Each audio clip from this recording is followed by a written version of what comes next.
Alrighty, so let's get started. Alrighty, good afternoon, everyone. Happy Friday, and thank you for joining us in today's eShadowing session.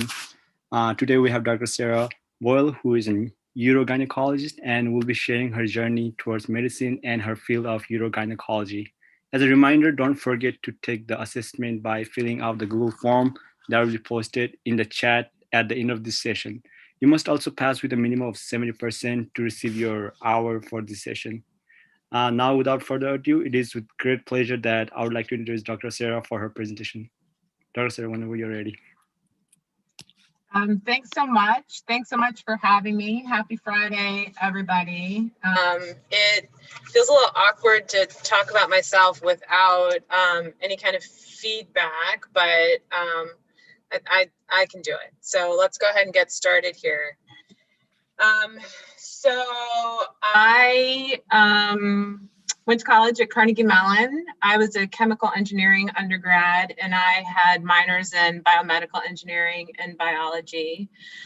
I did not start college intending to go to medical school at all, but during the summers, I had several internships doing different research projects at local hospitals and just really enjoyed the environment and felt like that would be kind of a better career choice for me. I liked engineering, but felt that I needed something with kind of more people and more human contact. And even though it is a cliche, wanted to do something where I felt like I was helping people. So pretty late in college, my junior year, I decided to go to medical school. So had to do, some prerequisites, some biology labs, take some tests, as you all know. I definitely don't recommend doing kind of the late decision, but it worked out for me. And then I went straight to medical school after college. And I went to the University of Pittsburgh, which was a great school. They've changed the curriculum a little bit over time. And at that point, it was kind of a, traditional learning style with problem-based learning hybrid. And, it was just a really great place to go to school. So I really enjoyed the first couple of years, the preclinical years in medical school. And at the end of that time, I really thought that I was going to be a pediatrician. So I lined up my third year clinicals, starting with pediatrics, because I thought it would be a good idea to start with the rotations that I was most interested in. And it's interesting looking back at how you made your decisions, because I think some of it is super objective and some of it is very, very subjective and kind of depends on who you work with and what you think and what you like. The truth about medicine is that there is something for everybody, right? There are so many different fields in medicine. And if you like people, you can, pick something where you're dealing with people all day long. If you never want to talk to someone, you could be a radiologist or a pathologist. So it's really interesting to go through that process and kind of, see where your people are. So when I look back on some of my decision making was very kind of gut instinct. But maybe it'll help you. So like I said, I really thought I was going to be a pediatrician. Started my first rotation, and I would tell you that within the first week, I realized that pediatrics was not for me. Mostly because I don't like parents, and I am a parent.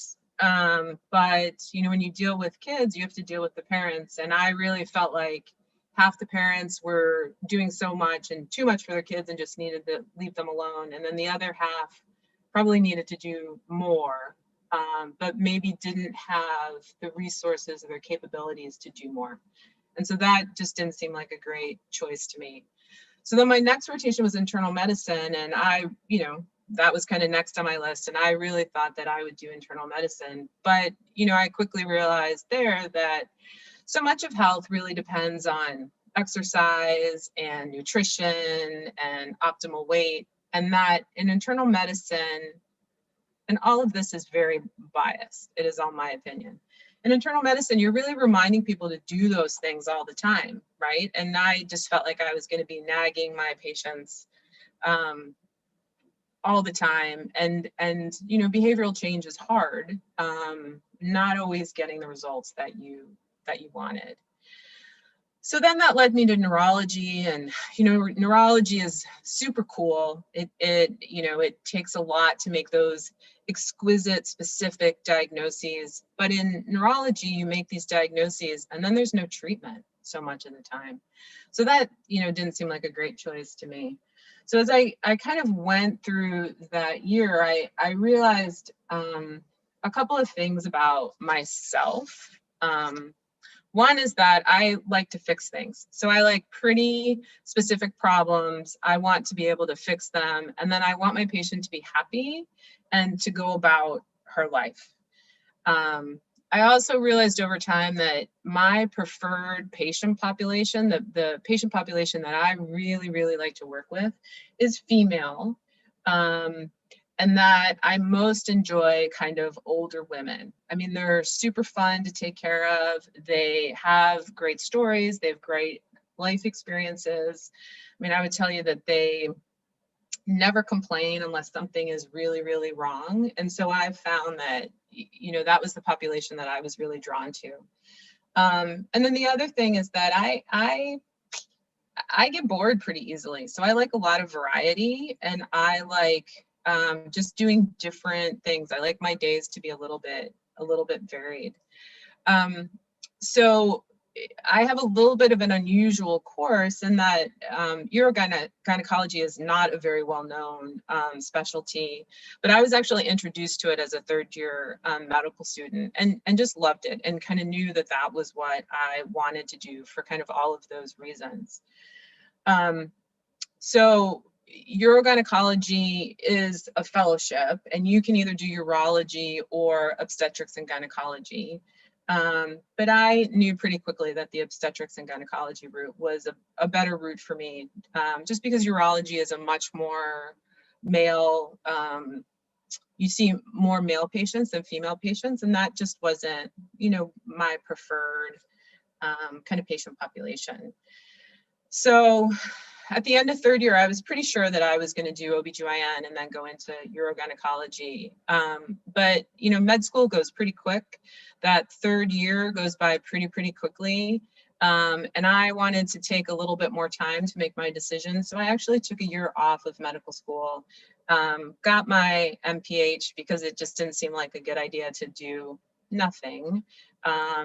But, you know, an MPH is, they give you a problem in a week to think about it. And so it's a very different cadence than medical school. And so it was just a nice time to double check things, do a couple of research projects. I knew I wanted to do some more research. So, you know, get more exposure in statistics and epidemiology, but just take a little bit more time. So then I, you know, went through fourth year, applied to residency, matched at The Ohio State University, where I did my residency, which was a really great training program. So super busy program, really high volume in terms of obstetrics and surgery, which is what I really wanted. I am old, which means that in residency, I did residency before there were any work hour restrictions. So it was hard and exhausting and busy. But I feel pretty strongly at this point in time that it's important to see a lot of things in your training, because that will always help you in the long run, right? You want to be exposed to as many things as you can be, see as many rare diagnoses and rare complications, because that all makes you better in the end. So finished residency and then matched in FPMRS, which is female pelvic medicine and reconstructive surgery, which is a little bit of a mouthful. So we usually call it urogynecology, at Oregon Health and Science University here in Portland. And then after I finished residency, I stayed in Portland. So that residency or that fellowship is 3 years long. So, you know, all of this means that I have 21 years of schooling and an additional 7 years of post-medical school training, which is a, you know, just crazy long time. I mean, medical training takes a long time. But I would tell you that I really enjoyed it and can't really imagine a different route for me personally. So, I would be surprised if most of you had heard of female pelvic medicine and reconstructive surgery. It has only been a specialty since 2014. That's when there were boards, but now it is board accredited. And the feeling at that point in time was that there are a lot of women out there who struggle with pelvic floor problems, and that there just weren't the right physicians to take care of it. Urology tends to focus on everybody's bladder, everybody's kidneys, and then the male genitalia. GYN focuses on the uterus, but there were patients who had urinary incontinence, fecal incontinence, prolapse, and then birth injuries who really weren't being served. And so it's a combination of gynecology, urology, and then CRS is colorectal surgery. So basically, all things that can kind of go wrong in the female pelvis, that's not a cancer. I would tell you that I spend my days talking to people about things that they don't really want to talk about, right? Things that cause people a lot of kind of shame and embarrassment. But things that when we can fix it and improve it, you know, really dramatically improves quality of life. And then with improving quality of life, there are so many other things that are improved.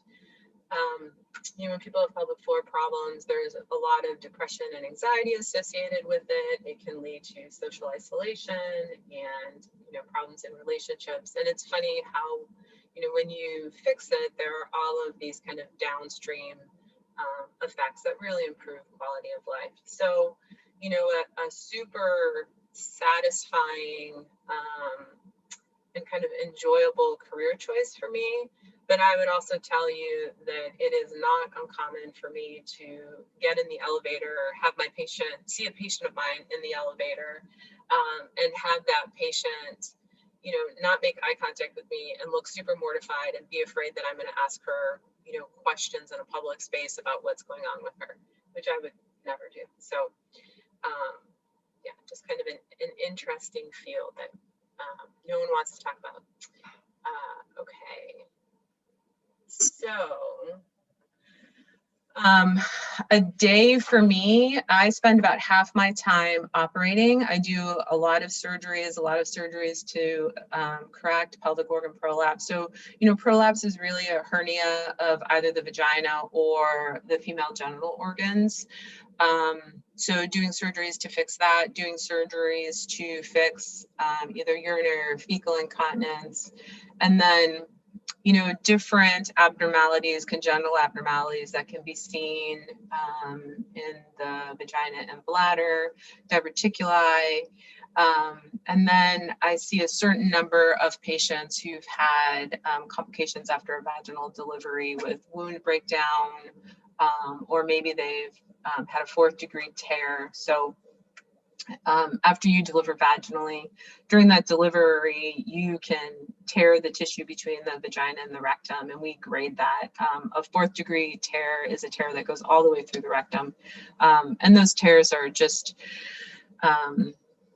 you know, prone to have complications and sometimes need to be redone. And, you know, there can just be some problems associated with it. The rest of my time I spend in clinic. I do a certain number of, you know, just consultations, diagnostic and treatment procedures in the office. And, you know, for me, it's always, you know, kind of fun to look at the problem and try to figure out why the patient has incontinence, because there are different reasons why people can leak.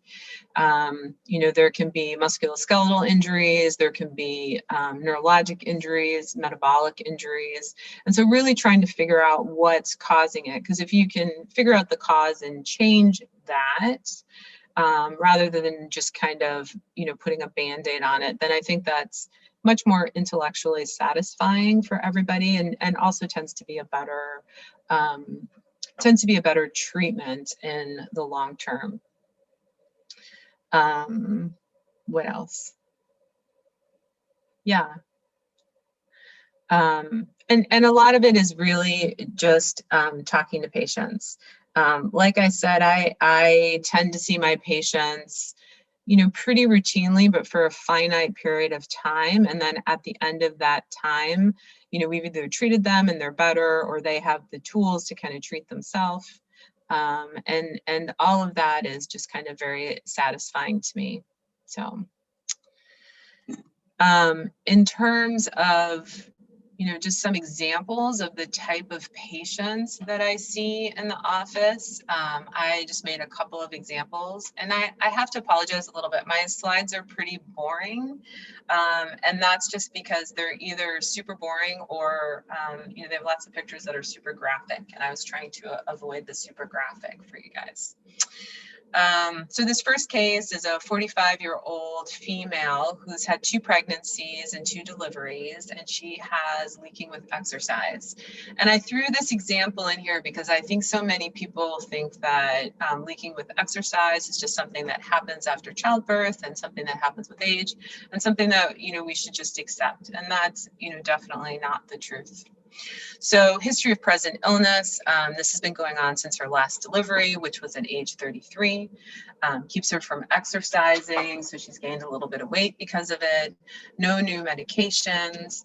She empties well, which is an important thing to check when you're looking at bladder function. No other symptoms. Past medical and surgical history is essentially negative, just some asthma with exercise. And then her exam was essentially normal. She had a mobile urethra, which, if your urethra doesn't move, there are different treatments that we recommend versus when it does move. And then, when we had her cough in the office, she, very easily leaked urine. So the treatments for this patient, weight loss. So weight loss will decrease the amount of pressure that is on the bladder and will minimize leaking. So always an important thing to talk about. Lots of physicians don't like to talk about weight loss. Lots of patients don't want to hear that weight loss is an option, but I would tell you that in not bringing it up, you are basically condoning it. And so it is super important to, be direct, but not mean. Pelvic floor muscle strengthening. So strengthening the muscles will always help. Sometimes I will teach people to do this on their own. Sometimes we'll send patients to pelvic floor physical therapy. We work really closely with a lot of the physical therapists, and which one to do is really up to the patient and kind of patient choice. Pessary. So a pessary is a device that fits in the vagina and puts pressure up on the urethra and minimizes leaking. You can still void when that's in place, but it's something that the patient can place and take out. And it's something you could, place before exercising as, kind of part of your exercise gear that would really help minimize the leaking.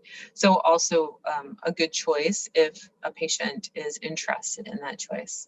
And then the last choice is surgery.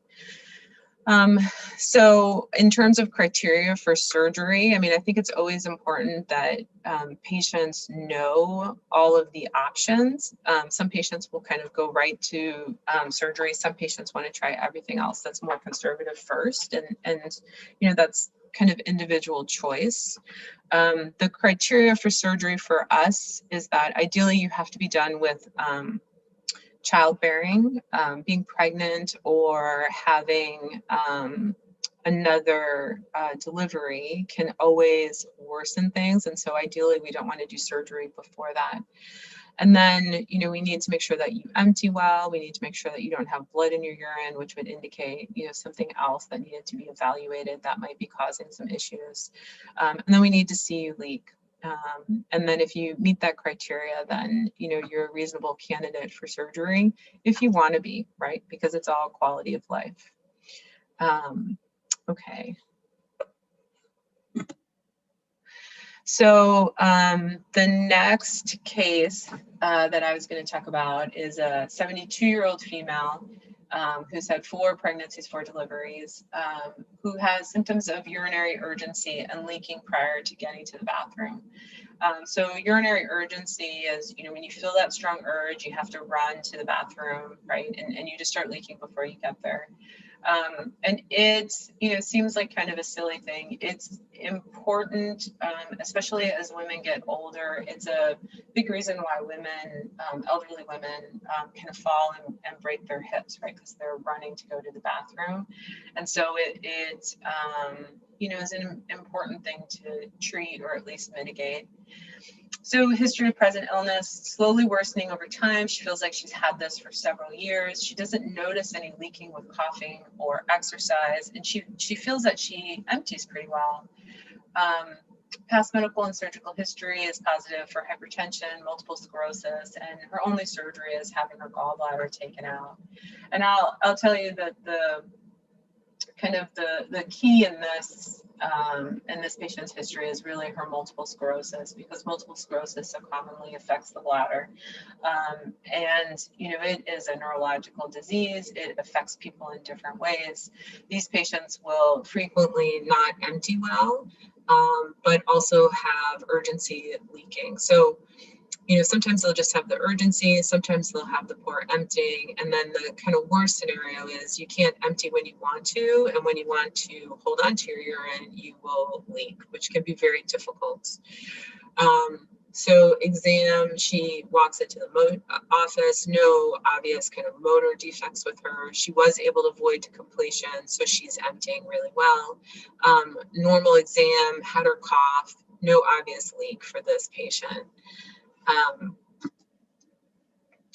So in terms of evaluation, patients that have neurologic diagnoses or presumptive neurologic diagnoses, we frequently will do a test called urodynamics on them, where we put catheters in the bladder, a catheter in the vagina, and those measure the different pressures. That tells me how the bladder relaxes. It tells me how the bladder squeezes. It tells me if that bladder muscle can squeeze well, or if there is kind of a lot of bladder spasm that's going on. And it's particularly important in neurologic patients, since their bladders can do just all different kinds of things that they may not be realizing. And one of the things that we're always looking for in this situation is how well you can empty, and just making sure that the bladder pressure remains low. Sometimes the bladder pressure will be high, and then you are at risk of reflux, where the urine refluxes up to the kidneys, which can cause kidney damage over time, right? Which is obviously something that, is better avoided than treated. So, this patient had urgency incontinence, or overactive bladder is probably how it's more commonly known, which can be idiopathic. Meaning that we don't really know why people get it, but they do. Or it can be neurogenic. And in this patient, because of her multiple sclerosis, it's neurogenic. And the treatments are behavioral. So there are different bladder irritants. Having, patients avoid those bladder irritants. People don't realize how their habits are affecting them, right? Until you kind of have them write it down and talk to them about it, right? So are you drinking, tons of Diet Coke? Could that be making it worse? Lots of coffee. There are different foods that can do it too. Spicy foods, citrus can do it. So just looking at their habits. Pelvic floor muscle training, so making sure they can engage their muscles. Your bladder and your pelvic floor are all pretty tightly regulated. And if you can have someone do a pelvic floor contraction, that stimulates the sphincters. And when the sphincters are stimulated, it tells the bladder to relax. And so that can actually, kind of stop that contraction and minimize leaking. So just giving them little tools that they can do. There are medications that can work for this. Botox is probably the most common thing that we do. We're actually injecting Botox into the bladder. Botox paralyzes the muscle, right? I mean, it's paralytic. And so it will get rid of kind of that overactivity and that increased contraction. Sometimes it works a little bit too well and patients have trouble emptying, but it will wear off over time. It usually lasts for about 6 to 9 months. There are different nerve stimulations that you can do. So there's a nerve that runs on the ankle, and if you stimulate that nerve, the posterior tibial nerve, it will actually calm down the bladder. So you can do that. There are permanent implants that you can do where if you stimulate your S3 nerve, it will calm down the bladder, and that can be very effective for these patients. And then acupuncture as well. And kind of what to do all depends on the patient and how much it is bothering them. So yeah, okay. I think that's it for that one. Okay. And then I can't remember if this is the last one. This might be the last one. And this is a pretty uncommon scenario, but it's definitely one that we see. And I probably see this a couple of times a year. So this is a 32-year-old female. She has had 1 pregnancy and 1 delivery, and she has constantly leaking. So this all started right after her cesarean section. She had no leaking before her delivery, and her cesarean section was about a week ago. And since that point in time, she's just been completely incontinent. She is young and healthy. Her past medical and past surgical history are negative. And then exam, I left this blank because I wasn't sure how interactive it was going to be. But this is actually a patient who has a fistula, right? So during her C-section, and I guess I haven't really talked about fistulas yet. So fistulas are another thing that we see, and a fistula is a communication between 2 organs that shouldn't communicate, right? And so in this situation, it would be a communication between the vagina and the bladder. So during her C-section, there was an injury that was made to the bladder, not diagnosed at the same time. And then a fistula formed, so communication either between the bladder and the vagina or the bladder and the uterus. Fistulas are pretty uncommon in the United States. They're actually more common after hysterectomies. We see them now and then with C-sections. You can also get rectovaginal fistulas, so fistulas between the rectum and the vagina. This is something that's much more common in other countries. So in countries where there isn't easy access to C-sections and women have really prolonged labor and kind of obstructed delivery, and there's just a lot of pressure, they can develop really large fistulas, communications between the bladder and the vagina that need to be fixed. And that's something that you'll see in different African countries, Nepal, certain South American countries too. And there's really, I mean, they need to be surgically fixed when they're that big. There's really no other way that they can be corrected.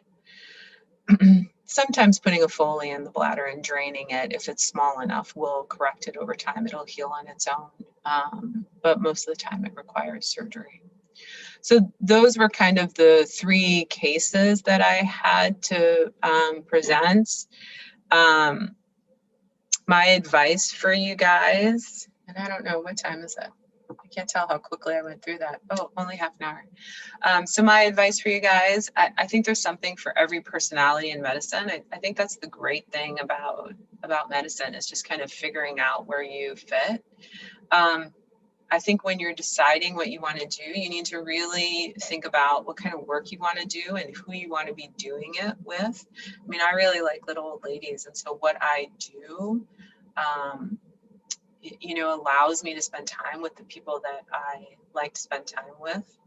And then I think you need to figure out what you need to be happy. And this is a hard time, and you have to kind of think about what you want in the future. For me, I like control over my schedule. There aren't a lot of emergencies in my day. I don't get called to the ER very much. I'm not getting called to do deliveries. So, I have a fairly schedule, I guess. And, you know, that allows me to be on time most of the time, which, you know, I really like. I like variety in my day, so I like doing different things. I think just going to clinic every day would not, you know, be as enjoyable for me. And so that variety is really important for me. And I need to fix something. And that's, you know, not necessarily something that I'm particularly proud of, but it definitely kind of fulfills a need in me. And when, you know, people feel so much better, that's, you know, really rewarding.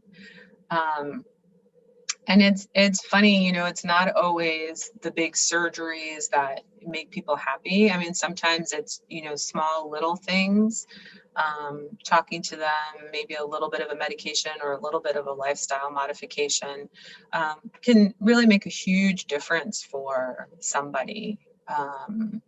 So yeah, so that is my advice, and I'm positive, yeah, that that's my last slide. So I would open it up for any questions. I'm happy to answer anything, almost anything. All right, guys. So if you guys have any questions, put it in the YouTube chat and I can read them loud to Dr. Sarah. While we wait for questions, I would start with like a quick one. You mentioned like there's like a lot of, I guess, shame and stigma with the patients that you treat, just in terms of like when you meet them in public, like there's like this kind of like shame and stigma. And as like a physician and as like a doctor, like how do you, I guess, like tackle that field of this, I guess, like the societal shame, I Yeah. guess. I mean, I think it's important to be aware of it. I mean, one of the things that we talk about in the field that I'm in is it's really the last taboo, right? Nobody wants to talk about leaking.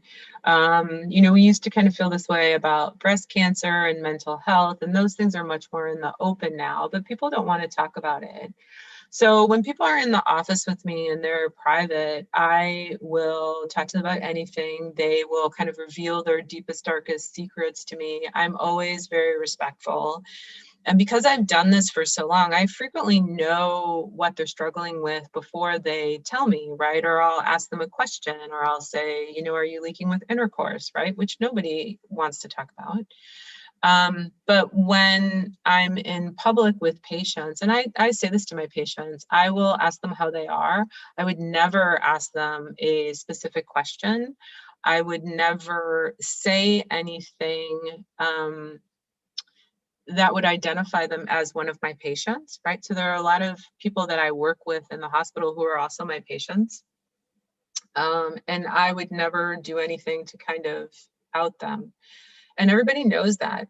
And if they approach me and they have a question for me, I'm happy to answer it, but I'm not going to initiate that conversation in public. So Thank you. sure. Yuna has a question on your job. Like, what are, like, in your opinion, are the pros and some of the cons of your job? The pros and the cons. Like in terms of what? Lifestyle or anything?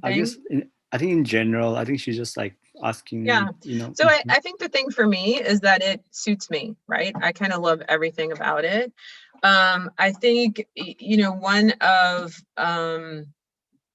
when I was in medical school, I never really thought about call and what that would be like as a physician, which is interesting to me, because now that I am well established in my career, I don't take ER call, right?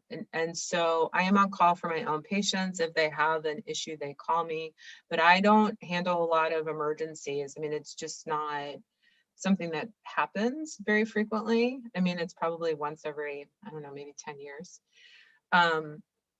And so in terms of kind of lifestyle for me, because I'm married, I have 2 kids, it allows me to be more present,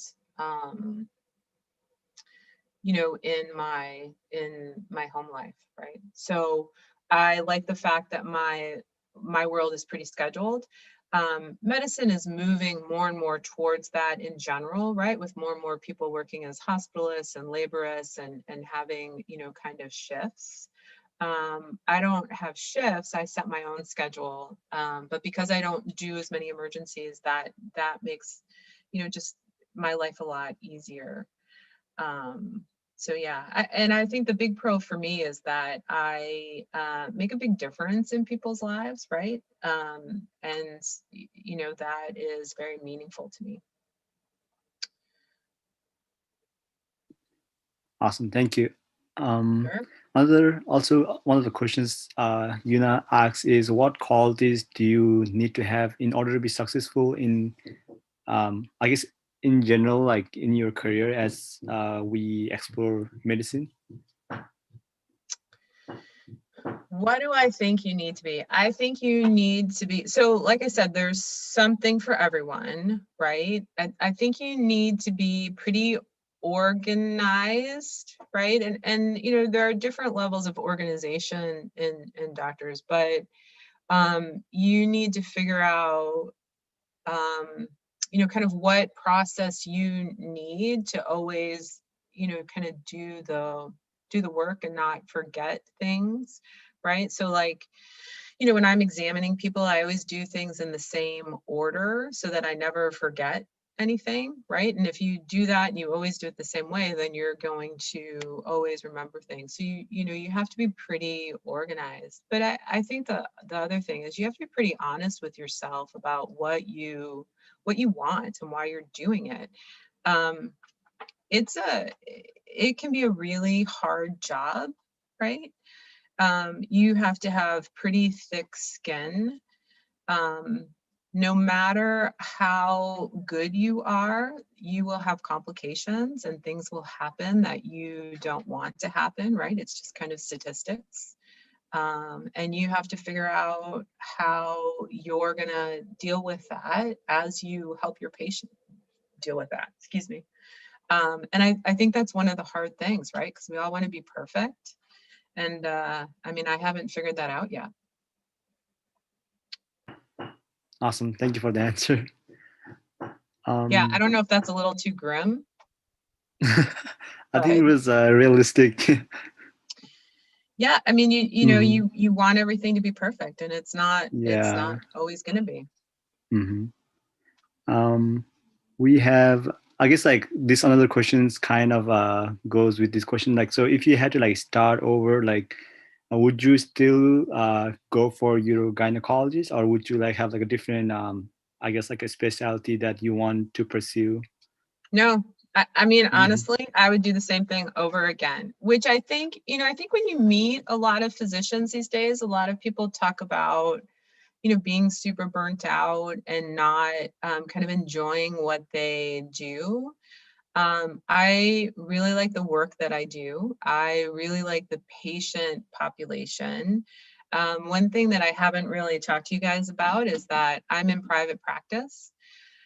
And so what that means for me, and this is really a luxury because a lot of physicians don't have this luxury, but it means that I set my own schedule, right? So there have been times in my life where I need to go to work a little bit later, or, you know, right after I had my kids, everything took me just a little bit longer. And so I needed each patient appointment to be a little bit longer. And so when I realize those things, I can, you know, kind of reset my schedule, and, you know, that kind of makes it work for me. You know, right now in the time of COVID, the big thing that I would tell you that COVID has done to my practice is that things are a little bit less routine, and things are a little bit more disorganized just because there's so many other factors in the world. And so that means I need to slow down and take things just a little bit longer. And so my appointment times at this point are just a little bit longer. And also people are a little bit sicker, need a little bit more counseling. And so because I have that flexibility, that allows me to do the job that I want to do and have the job satisfaction that I want to have, right? Versus someone saying, okay, look, you have to see patients in 15 minutes. Which you know, can be really difficult. Awesome. So Jocelyn asks, do you think general OB-GYN would be able to recognize and treat diagnoses that you see within your patients on daily basis, or is it preferred that they go to a urogynecologist? I mean, so I think that really depends on the OBGYN, right? So a lot of people are comfortable starting the workup, starting kind of the basic things. If someone needs to be sent to physical therapy, they can absolutely do that. It depends a little bit on training and what they've seen in their practice. But a lot of times the GYNs will kind of start the workup. And then if the patient doesn't get better, if they need a surgery, they'll send them to me, or sometimes we'll operate together, just depending. Um, you know, medicine is becoming more and more specialized, right? Where everyone deals with kind of their little corner of the world. And it's moving more and more in that direction, but absolutely there are a lot of OBGYNs that kind of start this and do a really good job, right? And I think for patients, you know, because there is so much kind of shame centered around these issues, if someone has a well-established relationship with a physician, it's great if they can talk to that physician rather than having to meet someone new and talk to them about it. There are also a lot of primary carers who will kind of initiate things and get things going, and that's great too. So I spend time, you know, going out and doing lectures for OBGYNs and primary cares too, just to kind of educate them on different things that they can be doing and talking to them about, you know, when they want me to take over, when they're good, what they can do. So yeah. Awesome, thank you. And as you mentioned, like pre-COVID and post-COVID, like what would you say, like how many patients do you see per like day in your practice Yeah. right now? So pre-COVID, it was probably, you know, depending on the day and what type of patients and how many news, it was probably around 24. And now it's slowly creeping up. I mean, for a while it was about 12, and part of that was because of social distancing, right? And just keeping everybody really far away, including the staff and the physicians. We kind of just really changed the way we were doing business. And now as the numbers are decreasing and everyone's getting vaccinated, it's slowly starting to climb. So it's probably more like 18 a day right now. Perfect, awesome, thank you. And I just want to like touch briefly on, like you said, like um just with everything, like medicine is like changing, and in your like kind of opinion, like what are like some pressing issues that are like facing medicine today and in future, and also like how do like healthcare policies and insurance like policies like affect your role as a healthcare provider in general? That is not an easy question, right? I mean, that is like, you know, a life's work right there. Um, what do I think? I think that, you know, I think medicine's at a little bit of a crossroads right now, right? Because a lot of the care that we provide isn't the care that patients want, right? So patients really want a relationship with their provider. I wouldn't even say physician, right? They want a relationship with their provider. And we've kind of created this system where we've gotten rid of the relationship component of it. And you know, that is such an important part of everything.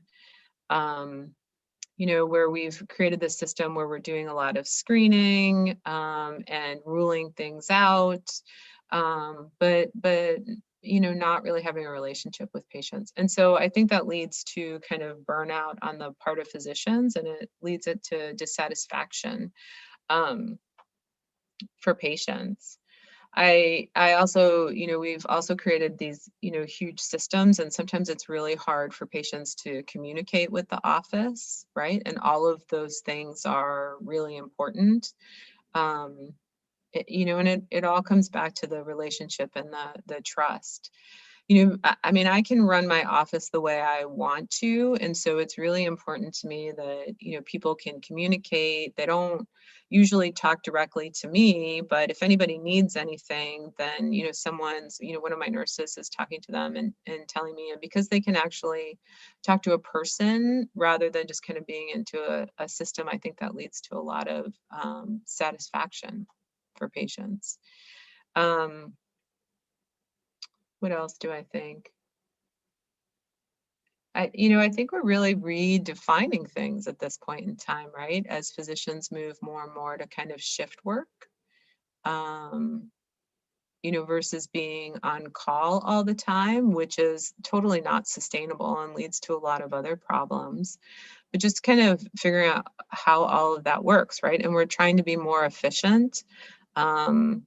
And trying to make more money, or at least the insurance companies are, and those good healthcare and making a lot of money are not always the same thing, right? They're usually not. So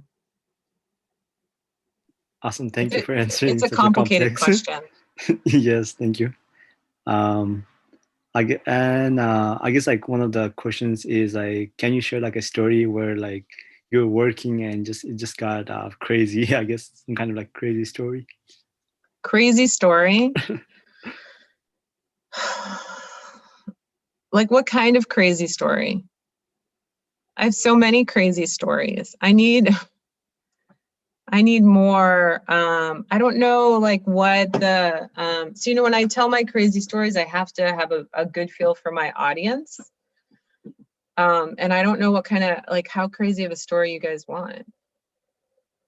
I think just for like right now, since something like that, I guess would be some kind of like a patient came in and then like, you had to like improvise, or like you didn't see something that you would expect to see in regular basis. I guess that would be like kind of like a crazy in this sharing experience. Yes.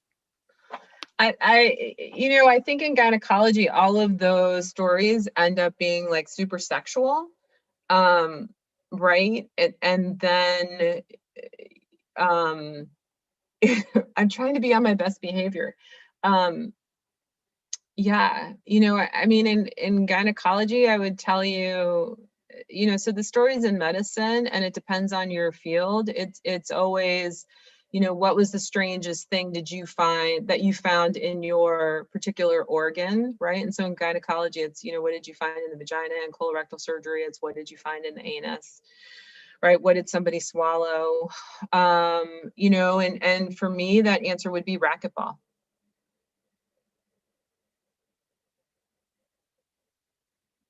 But that's a residency story. That hasn't happened in a long time. It's not a common story. Awesome. Thank you very much for just getting you filled. Also, like, let's see. Well, I guess like this question has to do with like what other specialties would you recommend for someone who likes, like, as you say, like variety, problem solving, like set schedule and communicating with patients like you? I mean, I think it depends, right? There are a lot of specialties that can fall into that. So you might like emergency medicine, right? Where you're doing something different all the time. I mean, I'll tell you, I really wanted to like emergency medicine, but the thing that I've found is that, there's so many patients that go to the ER that could get their care elsewhere, that I was just kind of irritated when I worked there, which, I was like, I can't be this irritated for the rest of my career. I think surgical subspecialties offer that, where you're dealing with a lot of variety. And then, for me, I like going back and forth between the clinic and the OR. It depends on if you like the clinic and procedures. Some people really like clinic and procedures. Other people don't, right? And like, different, kind of the intellectual curiosity of figuring out different diagnoses. Right. And then you might really like something like rheumatology, right, or nephrology. So it really kind of depends on what you want. And it's, it's a little bit hard in medical school because you're not exposed to everything. But you kind of start, you know, figuring out if you like surgical subspecialties, medical subspecialties, right? If you want to be a generalist and you like that, you know, which is, I mean, in truth, what the world needs right now is more generalists. That just wasn't something that I was ever particularly interested in. Awesome. Thank you very much. I think, you know, though, as you go through medical school, right? Because you kind of grab it. I mean, it's like finding your people, right? It's a little bit of a personality test. Definitely. I think, yeah, as you go through medicine or medical school, that's why I think like it's important for us to just like have like general, like come through like shadowing experience and hear about other personal experience. Well, and I would say have an open mind. I mean, I never thought I would go into obstetrics and gynecology. That was not even on my list. And, you know, I mean, it quickly became a front runner for me. All right. I think I would like to end with these questions. So just because of your job and all the stress and whatever, like what are some of the hobbies that you like to do just during your free time, just to, I guess, like balance it out? Yes. Did you say hobbies? Oh, sorry. Yeah, hobbies. Yeah. So I have 2 kids, so I do a lot of carpooling, although not so much lately in the time of COVID. I do a lot of yoga. I would tell you that in COVID, right, when we were trying to social distance, I started doing a lot of paddleboarding because I needed to be outside and doing something. And that's something that's super fun for me to do with my kids. So right now, I would say, you know, probably yoga and paddleboarding. You know, the other thing that I would tell you is that my hours are pretty regular, right? I mean, I probably work somewhere between 36 and 40 hours a week. So, I mean, I have a lot of time. I do a lot of cooking, right? I like to bake a lot. I read, do some knitting, you know, all depends on the day. So yeah, so I mean, you can definitely be a physician and do other things. You just can't do trauma.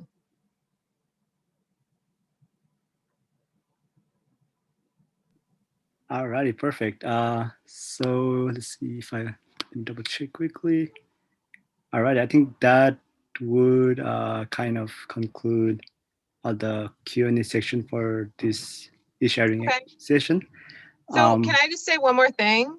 Yes, definitely, go for it. Yeah, I would say good luck to all you guys. It's a great career. There are so many great things that you can do. I think if you have the passion for it, you're gonna love it, right? And your patients will love you. So yeah, I can't imagine a better job. Perfect. Thank you for that advice. I think at the end of the week, I think that was a good pick me up. Well, you know, it's fun, right? And it's a very collaborative job, right? You work with other physicians, you know, different nurse practitioners, nurses. I mean, it's physical therapists. It's, you know, it's great. Alrighty, perfect. And do you have any like kind of like social media or like any contact information that you want to put it up? Or just... on Instagram, I'm at thewomensbladderdoctor.com or the Women's Bladder Doctor. I have my own website, thewomensbladderdoctor.com, which is all just information about incontinence and education. So yeah, it's not my clinical site. Awesome, perfect. Alrighty. Okay, thank you very much, Dr. Sarah Boyle, for such an informative and inspiring presentation. Thank you. You too. Okay, bye. Bye. Alrighty, and for everyone that are present for this session, don't forget to fill out the Google form that's linked in the chat and complete your assessment and get 70% in order to get your hour for the session. Also, please just use one email, as we're trying to keep track for this session, for the certificate, and just it makes our job a lot more easier to keep the track of the hours. Stay tuned for upcoming sharing session happening on March 7th at 3 p.m. Pacific time with Dr. Heather Cornmeal, who will be talking more on the field of dermatology. And we thank you all for making this e-sharing session a success for the month of